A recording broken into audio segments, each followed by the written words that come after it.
So I am on my way back home now, and I'm very sad but happy. I'm happy to be headed back to sleep in my bed, but I had so much fun with Gwen and Megan that I just didn't want it to end, and wish that we all lived much closer to each other than we do. I'm about 2 hours outside of Boise. I'm going the long way home. I could cut straight through the desert, but my dad's really not wanting me to do that and pressure me not to do that. So I'm going through Utah. So I'm heading east right now, which seems counterproductive. But I'm going to go around Salt Lake and then head back. So I'm actually adding like 4 hours to my drive time. But it'll be a little safer because I'll be on an interstate the whole time versus like these little 2-lane highways. Because I don't know if I told you guys, but on the way here in Oregon, I was on US 55? No. US... I don't remember. One of the like 2-lane roads. And I almost ran out of gas because there was no signs in Oregon about where, like, when you passed a gas station, it didn't say like last gas for 100 and some miles. So I thought I had enough gas, thinking, they would do that because every other state I've been to does that when it's like more than 100 miles till the next gas station. And they didn't do that. And I almost ran out of gas. I came extremely close. And it scared the crud out of me because it was the middle of nowhere and I had no cell signal. And it was just really scary. Stressful scary, Thankfully I found gas just at the right time. But then I didn't have cell service for like 2.5, almost 3 hours. And my dad was worried because I had told him I was almost out of gas. And so he was worrying the whole time. So this is will be less stressful because just in case, knock on wood,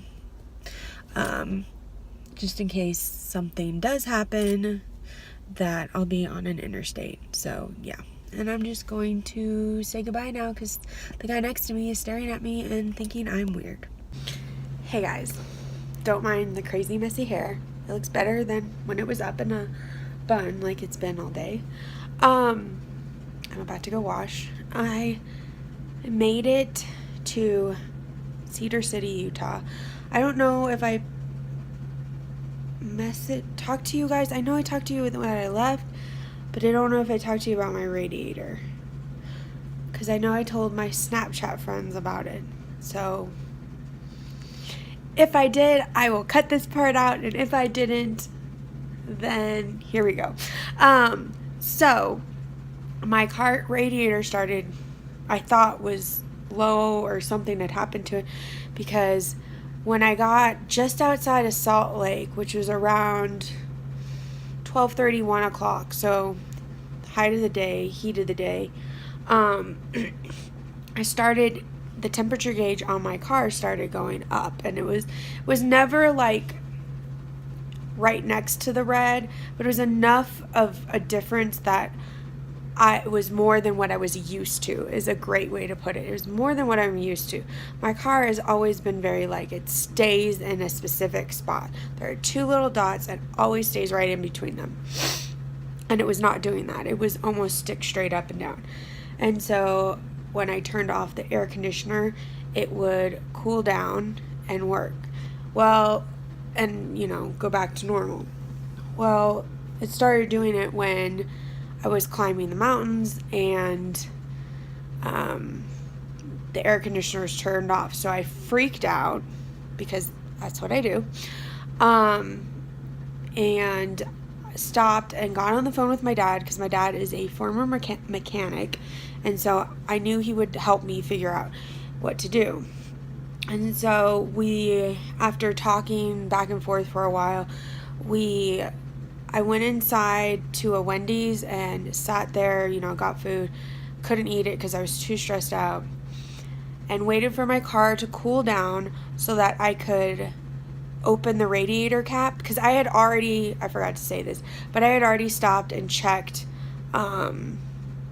that there was a radiator fluid or coolant in the reservoir, and it was. So I knew that was there, so we were thinking maybe there was an air bubble inside the actual radiator. So we needed to let it out. So I waited, got the radiator cap off, ran the car.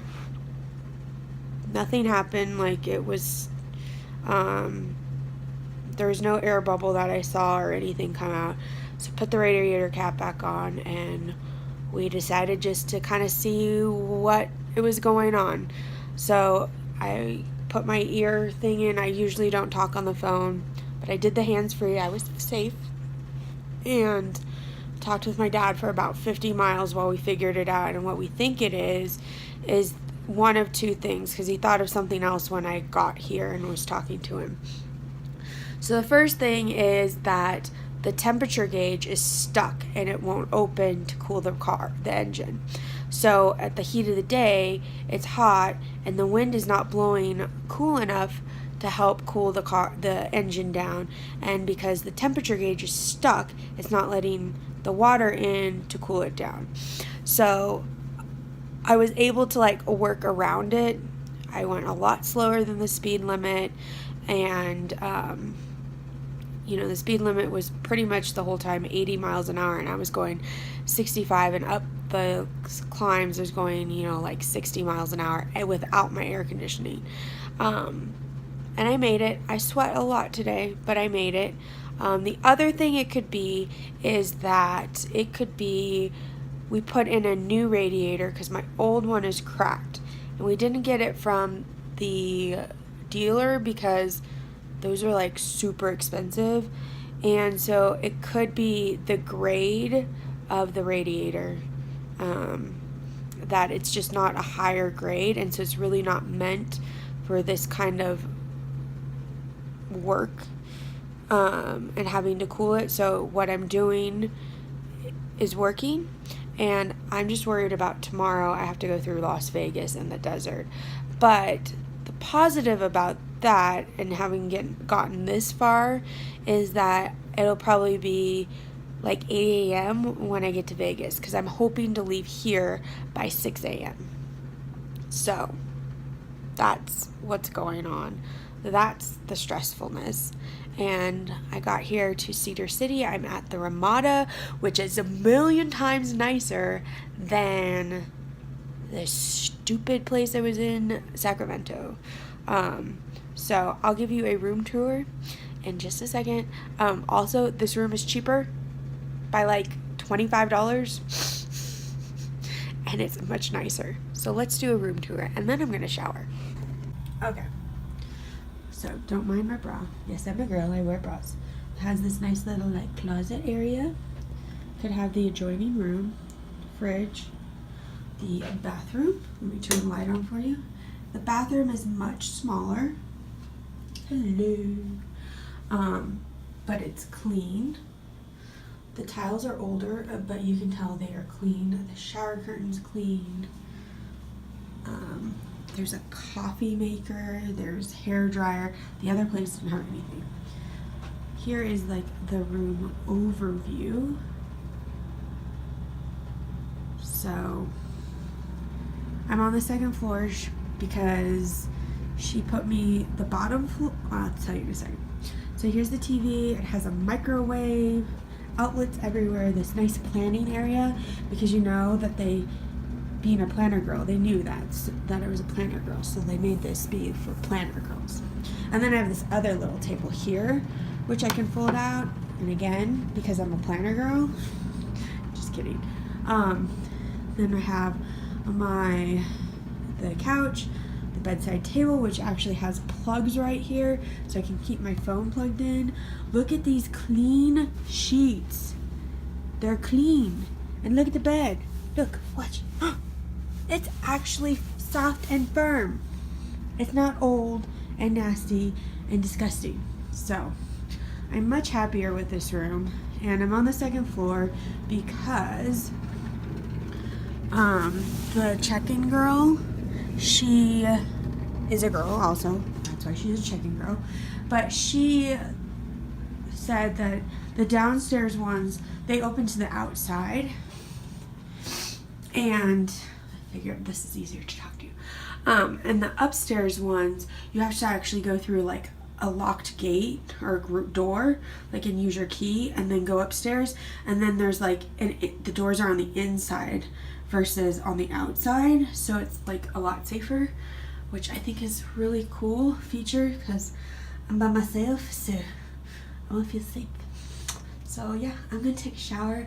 I'm gonna use my Diva Curl stuff, all my new stuff. I'm so excited. I have some matting going on in the back, but hopefully the stuff that I have to detangle it in the shower will do that, so I don't have to rip out a bunch of hair. Anyways, I'm gonna stop rambling and I'm gonna go. Bye.